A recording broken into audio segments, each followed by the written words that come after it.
Trigonometric identities. Trigonometric identities के बारे में हम स्टडी करेंगे।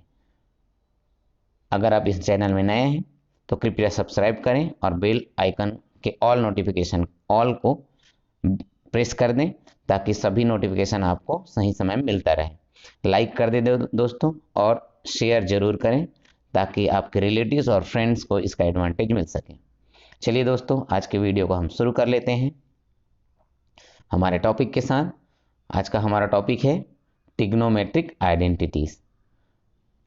An equation is called an identity if it is true for all values of variables involved। कोई भी वेरिएबल्स इन्वॉल्व है उसके लिए, सभी वैल्यू के लिए ये आइडेंटिटी ट्रू होना चाहिए, इक्वेशन ट्रू होना चाहिए, तो वो हमारा आइडेंटिटी कहलाता है। अब ट्रिग्नोमेट्रिक आइडेंटिटी क्या है? वही चीज है, an equation involving trigonometric ratios. Trigonometric ratios involve करता है और किसी भी एंगल के लिए वो किसी भी एंगल के लिए ट्रिग्नोमेट्रिक आइडेंटिटी कहलाता है जब सभी वैल्यूज ऑफ एंगल के लिए वो ट्रू हो। जैसा कि आप जानते हैं हमारे ट्रिग्नोमेट्री में राइट एंगल ट्राइंगल हम यूज करते हैं। तो हम एक राइट एंगल ट्राइंगल फॉर्म कर लेते हैं ABC, जिसमें एंगल A है और एंगल B जो है वो 90 डिग्री है। इस तरीके से हम बोल सकते हैं कि जो AB है वो बेस होगा, BC परपेंडिकुलर और AC जो होगा हाइपोटेन्यूस होगा। तो पाइथागोरस थ्योरम से हमारा इक्वेशन 1 फॉर्म होता है, hypotenuse square AC square is equal to AB square base square plus perpendicular square. हम इस इक्वेशन 1 को डिवाइड करते हैं AC स्क्वायर से, हाइपोटेन्यूस से, तो हमें ये फाइंड होता है। उसके बाद हम सभी जो वैल्यूज है उसके स्क्वायर हैं, तो हम जो न्यूमरेटर और डिनोमिनेटर दोनों के लिए होल स्क्वायर रख लेते हैं, प्लस यहाँ भी होल स्क्वायर, यहाँ भी होल स्क्वायर। अब चेक करेंगे, AC अपॉन AC 1 हो जाएगा और AB अपॉन AC जो होता है बेस अपॉन हाइपोटेन्यूस, इस कॉस ए और परपेंडिकुलर अपॉन हाइपोटेन्यूस वो हो जाता है साइन ए। तो cos square A plus sine square A is equal to 1। ये फाइंड होता है हमारा इक्वेशन 2 जो होता है ट्रिग्नोमेट्रिक आइडेंटिटी 1। ट्रिग्नोमेट्रिक आइडेंटिटी 1 के लिए हम चेक करेंगे कि ये सभी वैल्यू के लिए ट्रू है या नहीं, सभी एंगल के लिए, वैल्यू ऑफ एंगल के लिए ट्रू है या नहीं। तो हम साइन ए और कॉस ए में देखते हैं कि साइन 0 का जो वैल्यू होता है, साइन 0 इज इक्वल टू 0 होता है, कॉस 0 इज इक्वल टू 1 होता है। तो हम देखते हैं कि यहाँ 0 डिग्री पर ये जो आइडेंटिटी है वो ट्रू है और 0 से अगर बड़ा है तो भी ट्रू होगा। अब हम चेक करते हैं कि 90 डिग्री के लिए ट्रू है या नहीं। Sine 90 is equal to 1, cos 90 is equal to 0। तो यहाँ भी ये इसके लिए भी इसका वैल्यू ट्रू है, इसीलिए जो sine square A plus cos square A is equal to 1 जो आइडेंटिटी है वो एंगल के इन वैल्यू के लिए ट्रू होगा। तो ये ट्रिग्नोमेट्रिक आइडेंटिटी फर्स्ट है। अब हम next now divide equation 1 by AB square मतलब हम अब बेस का स्क्वायर को हम डिवाइड करते हैं, बेस के स्क्वायर को डिवाइड करते हैं। उसके बाद वही हमने कर दिया, जो न्यूमरेटर डिनोमिनेटर है उसके होल स्क्वायर कर दिए। अब हमको बेस का जो स्क्वायर है, बेस जो है बेस अपॉन बेस वो 1 हो जाएगा।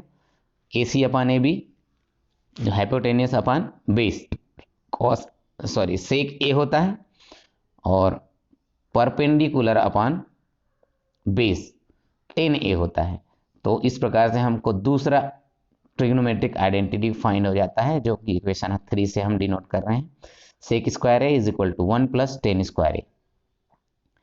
इसमें हम चेक करेंगे कि सभी वैल्यूज ऑफ एंगल के लिए ट्रू है या नहीं। तो is this equation true for A is equal to 0 degree, तो हम सेक जीरो के लिए फाइंड करते हैं कि सही है, ट्रू है या नहीं। टेन जीरो के लिए भी हम फाइंड करेंगे। तो इसके लिए बहुत इजी तरीका है। Sec A is equal to 1 cos A होता है, तो ये कॉस जीरो हो जाएगा, और cos zero is equal to 1 होता है, तो 1 इज 1। तो इसके लिए तो ये ट्रू है, सेक के लिए ट्रू है। टेन के लिए चेक करते हैं। Tan tan zero sine zero upon cos zero, और साइन जीरो का जीरो होता है, कॉस जीरो का 1 होता है, तो इज इक्वल टू जीरो। तो इसके लिए भी ट्रू है। तो 0 डिग्री के लिए ट्रू होता है, 0 equal to 0 degree, angle will be angle is equal to 0 degree, true हो जाएगा। 90 डिग्री के लिए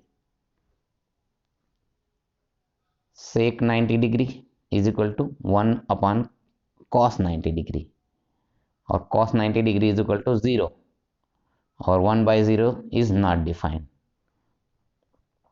10 के लिए भी चेक करेंगे। 10 90 डिग्री, यहाँ भी साइन 90 अपन कॉस 90, और कॉस 90 जो है वो डिनोमिनेटर में है, मतलब यहाँ पर 0 आ जाएगा, और साइन 90 1 होता है, ये भी नॉट डिफाइंड आएगा। तो हमारा जो वैल्यू है 90 डिग्री, जो वैल्यू है उसके लिए जो ट्रिग्नोमेट्रिक आइडेंटिटी है sec square A is equal to 1 + 10 square A, वो 90 डिग्री के लिए ट्रू नहीं होता है। इसीलिए हम जो वैल्यू फाइंड करेंगे, जो वैल्यू के लिए ट्रू होगा, उसको हम ऐसे डिफाइन करेंगे। Angle will be greater than और इक्वल टू 0, और angle will be less than 90 degree. तो इस वैल्यू के लिए हमारा ये जो इक्वेशन है, ट्रिग्नोमेट्रिक आइडेंटिटी है, वो ट्रू होगा। यहाँ इक्वल टू 90 डिग्री नहीं होगा, लेस देन 90 डिग्री और ग्रेटर देन और equal to 0।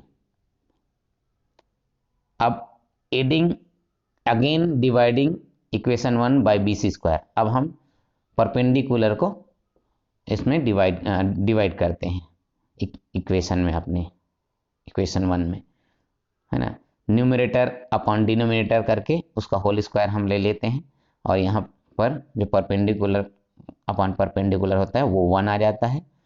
AC upon BC, hypotenuse upon perpendicular, cosec square A. AB upon BC, base upon perpendicular is equal to cot square A plus 1।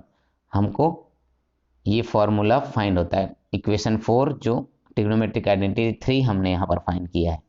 अब हम यहाँ पर भी value check करेंगे angle के लिए। तो सबसे पहले हम 0 के लिए हम चेक करते हैं कोसेक ए। कोसेक के लिए कोसेक ए 0 मान लो, cosec 0 is equal to 1/sin 0, और साइन 0, और साइन 0 का वैल्यू होता है 0, और यहाँ पर ये नॉट डिफाइन हो जाएगा। कॉट ए के लिए भी हम चेक करेंगे। Cot 0 is equal to cos 0 बटे साइन 0, और यहाँ पर भी 1/0 आएगा, नॉट डिफाइन। मतलब 0 डिग्री के लिए जो ट्रिग्नोमेट्रिक आइडेंटिटी 3 है वो ट्रू नहीं हो रहा है, फॉल्स है। तो angle will be greater than 0। अब 90 डिग्री के लिए चेक कर लेते हैं। Cosec 90 degree is equal to 1/sin 90 degree, और आपको पता है sin 90 degree is equal to 1, so 1/1 it is defined. 1/1 आ रहा है, मतलब ये डिफाइंड है, ठीक है। नेक्स्ट हम चेक करेंगे कॉट के लिए। Cot 90 degree, cot 90 degree is equal to cos 90 degree upon sine 90 degree. Cos 90 degree is equal to 0, और sine 90 degree is equal to 1, तो यहाँ पर 0 आ रहा है, तो ये डिफाइन हो जाएगा। इस प्रकार से हम कह सकते हैं कि जो वैल्यू है एंगल का वो ग्रेटर देन 0 होना चाहिए और less than equal to 90 degree होना चाहिए ट्रिग्नोमेट्रिक आइडेंटिटी 3 के लिए। तो इस प्रकार से हमारा ट्रिग्नोमेट्रिक आइडेंटिटी चैप्टर यहाँ पर ख़त्म होता है दोस्तों। आप थोड़ा इसको और प्रैक्टिस कर सकते हैं। अगर ये जल्द थोड़ा फास्ट हो गया है तो आप रिवाइंड कर सकते हैं, आप चेक कर सकते हैं और आपका रिवीजन स्ट्रॉन्ग कर सकते हैं। ओके दोस्तों, this is today's video. Okay, bye bye, thanks for watching this video.